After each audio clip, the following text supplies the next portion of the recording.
Assalamualaikum warahmatullahi wabarakatuh. Baik, di sini saya akan menjelaskan hasil artikel tentang analisis biaya pendapatan dan kelayakan usaha tani komoditas jagung atau ZIAMES di Kecamatan Tambak, Kabupaten Gresik, Provinsi Jawa Timur. Baik, pendahuluan yang berisi latar belakang mengapa saya memilih usaha jagung.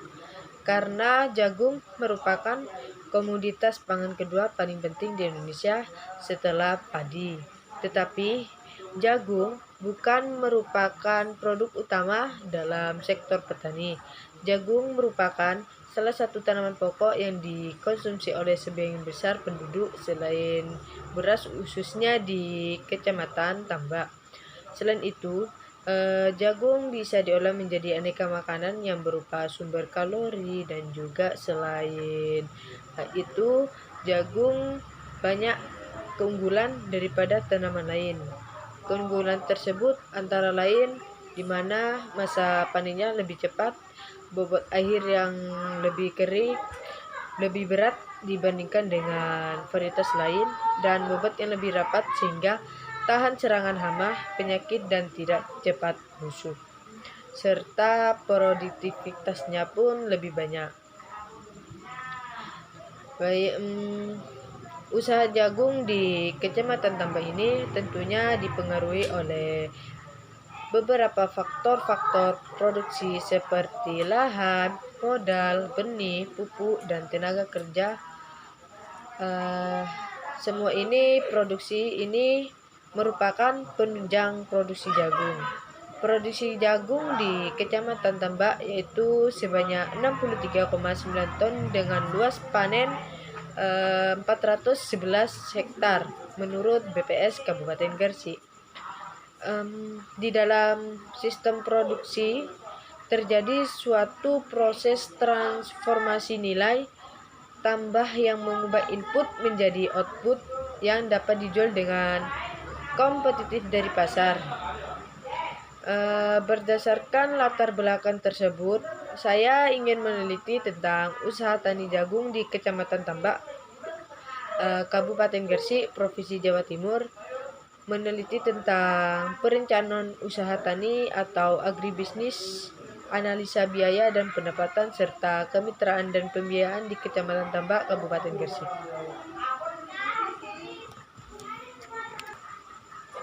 Baik, pada pembahasan kali ini terdapat beberapa poin. Yang pertama yaitu perencanaan usaha tani atau agribisnis. Perencanaan usaha tani sendiri itu memiliki pengertian proses di mana pengambilan keputusan tentang segala sesuatu yang akan dilakukan dalam usaha tani yang akan datang dengan rencana-rencana usaha tani berupa pernyataan tertulis atau memuat sesuatu yang akan dikerjakan pada periode waktu tertentu untuk tujuan tertentu pula sehubungan dengan usaha tani tersebut. Yang menjadi tolak ukur dalam perencanaan usaha tani ini yaitu perbandingan kuantitatif antara luas tanah, jumlah tenaga kerja, dan jumlah modal. Pada titik tolak perencanaan agribisnis ini ditekankan pada beberapa faktor produksi yang paling langkah. Bila tanah paling langkah, lakukan intensifikasi usaha tani. Bila tenaga kerja paling langkah, maka lakukan peningkatan produktivitas persatuan tenaga. Bila modal kerja paling langkah, maka lakukan peningkatan produktivitas efisiensi usaha tani. Dan di sini saya menggunakan penyusun perencanaan usaha tani yaitu perencanaan usaha tani self-determined plan, yaitu suatu perencanaan usaha tani yang disusun dan ditentukan oleh petani sendiri sesuai dengan keinginan dan menjadi kebutuhan petani sendiri. Karena petani bisa memilih dan menyusun usaha taninya sendiri tanpa adanya campur tangan dari pihak lain, yaitu pemerintah atau instansi yang terkait dari pihak orang lain sehingga petani memiliki kedudukan yang bebas untuk memilih usaha taninya sendiri. Pembahasan yang kedua yaitu tentang analisis biaya dan pendapatan, yang termasuk biaya variabel di sini yaitu benih dengan jumlah seharga Rp380.000, pupuk kimia Rp360.000, pupuk organik Rp90.000, pestisida jumlah harga dengan Rp60.000, tenaga kerja luar Rp350.000. Semua jika ditotal menghasilkan jumlah seharga Rp1.246.000. Untuk menentukan biaya total, TC menggunakan rumus TFC ditambah TVC dengan harga Rp2.050.000 ditambah Rp1.246.000 sama dengan Rp3.296.000. Pada jumlah produksi yaitu 2.500 per kilogram, harga jual 2.800 per kilo, dengan total penerimaan jumlah produksi dikali harga jual yaitu 2.500 dikali 2.800 sama dengan 7 juta. Jadi untuk menentukan keuntungan, TR dikurangi TC yaitu 7 juta dikurangi Rp3.296.000 dengan jumlah dan menghasilkan jumlah Rp3.704.000. Menentukan analisis R per C ratio menggunakan rumus R per C sama dengan TR per TC.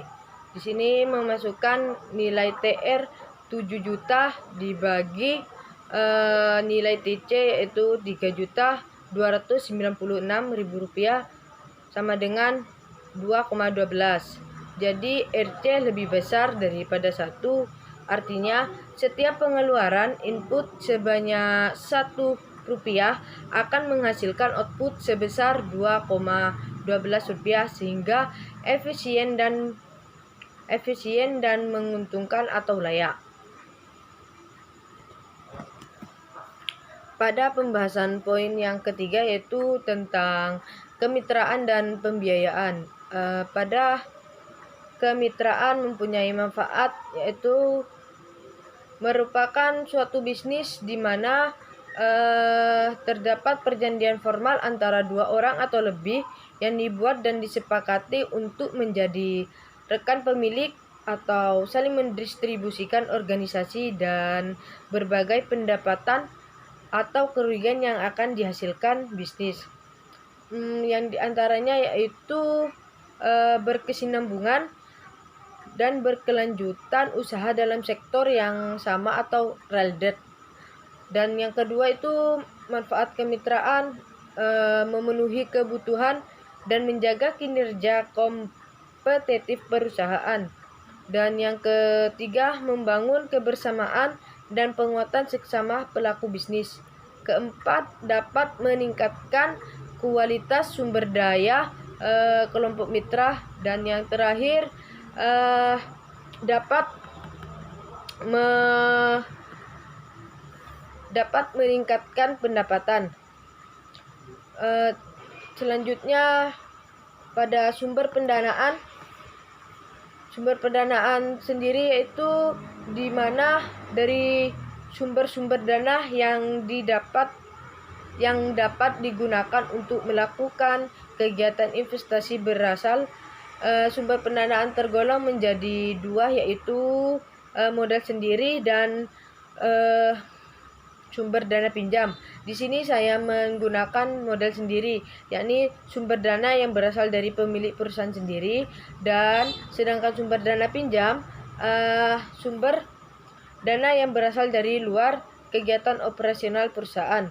Sumber pendanaan yang berada di desa tambak ini rata-rata menggunakan pendanaan pribadi. Selanjutnya, kelebihan dan kekurangan sumber pembiayaan internal maupun eksternal. Pada kelebihan sumber pembiayaan internal adalah satu, tidak ada seperti biaya bunga administrasi sehingga tidak menjadi beban perusahaan. Dan kedua, tidak tergantung pada pihak lain, artinya perolehan dana diperoleh dari setoran pemilik modal tersebut. Ketiga, tidak memerlukan persyaratan yang rumit dan memakan waktu yang relatif lama. Keempat, tidak ada keharusan pengambilan modal. Maksud dari tidak ada pengambilan modal yang ditanamkan pemilik akan tertanam lama dan tidak ada masalah seandainya pemilik modal mau mengalihkan ke pihak lain. Dari kekurangan sumber pembiayaan internal ini, yang pertama, jumlah terbatas. Maksud dari jumlah terbatas, untuk memperoleh dalam jumlah tertentu sangat tergantung dari pemilik dan jumlah relatif bebas.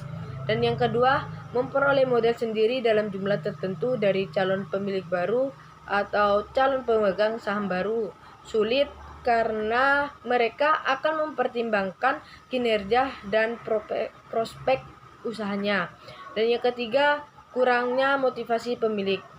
Maksudnya, pemilik yang menggunakan modal sendiri, motivasi usahanya lebih rendah dibandingkan dengan menggunakan modal asing. Pada selanjutnya, kelebihan pada sumber pembiayaan eksternal. Yang pertama yaitu jumlahnya tidak terbatas.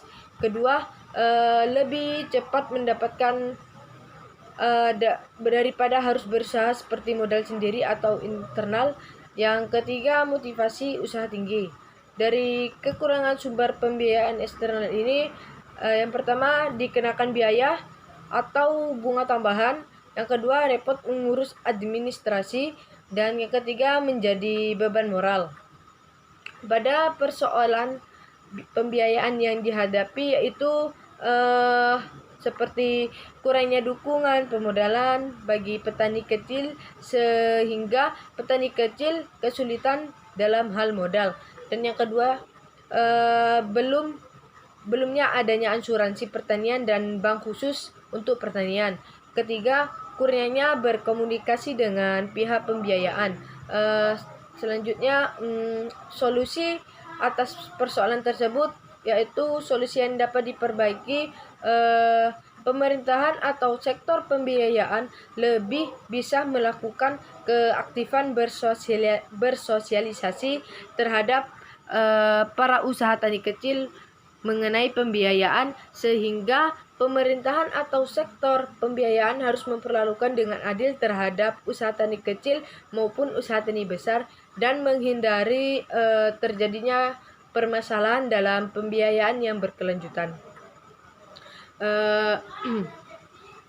Sekian yang dapat saya presentasikan.